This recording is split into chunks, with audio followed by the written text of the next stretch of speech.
Hi friends, welcome back to 5 Minute Modern.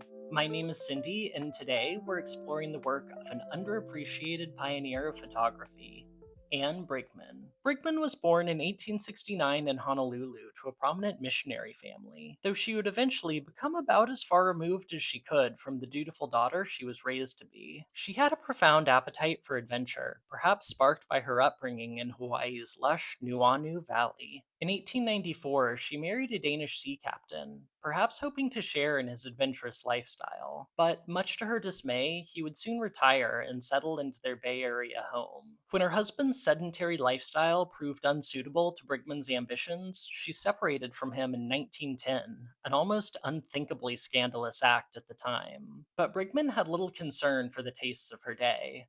She was an early and vigorous advocate for women's suffrage, which her home state of California passed in 1911. When most women of her generation were still wearing corsets and floor-length skirts, Brigman favored dressing in pants and tunics for her long hikes into the Sierra Nevada mountains. At age 32, Brigman began taking photos. Her early work soon attracted the attention of Alfred Stieglitz, the photographer and gallery owner and leader of the photo secession movement, a group dedicated to promoting photography as a fine art. Stieglitz appreciated both Brigman's talent as a photographer and her uninhibited personality. Brigman was among the first women photographers to take nude self-portraits.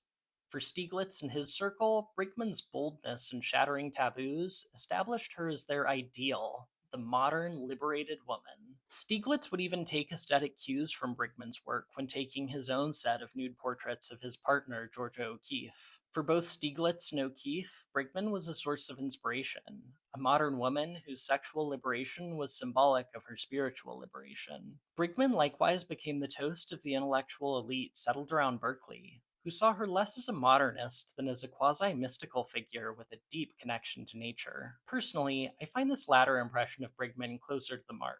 Though she was unquestionably a spiritually liberated woman and a social progressive, I'm not sure that I'm struck by a sense of modernism when I look at her photos. On the contrary, I find that Brigman's work reveals her as an almost timeless figure, planted into the mythology of the landscape. Brigman brought her sister and a circle of friends on her hikes and cast them in her photos as nymphs, the divine nature spirits of Greek mythology. Still, for all their beauty, there's an undeniable sense of dread in many of Brigman's photos. Her nymphs are often staged against the gnarled trunks of trees, with bare, wraith-like branches reaching after them. Historian Kathleen Pyne traces Brigman's portrayal of nature's potential for danger to 1906, when Brigman lived through the devastating San Francisco earthquake, a cataclysmic event which shifted Brigman's perception of her beloved wilderness as a site where one might find unspeakable beauty dwelling alongside sudden death.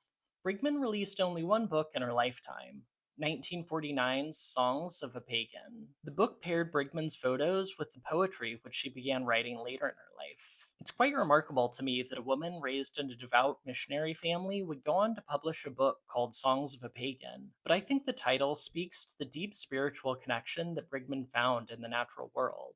Brigman passed in 1950, a year after the book was published. Sadly, much of her archive has been lost to time, and her work that has survived hasn't attracted much widespread attention. But I think Brigman is a really incredible artist, and one whose work is ripe for rediscovery. Traces of her influence can be seen in the works of Stieglitz and Imogen Cunningham. When looking at Brigman's photos, I was reminded of one of my favorite photographers, Laura Aguilar, who also took nude photos that embrace a deep connection to nature. Ultimately, I think Brigman's work reminds us to respect and honor the power of the natural world around us, and to respect the wild natural spirit within ourselves. Thanks so much for watching this one. I was really excited to share this photographer's work, and I hope you enjoyed it as much as I did. As always, I hope you learned something new, and I hope you enjoyed the video. Please remember to like and subscribe, and I'll see you in the next one.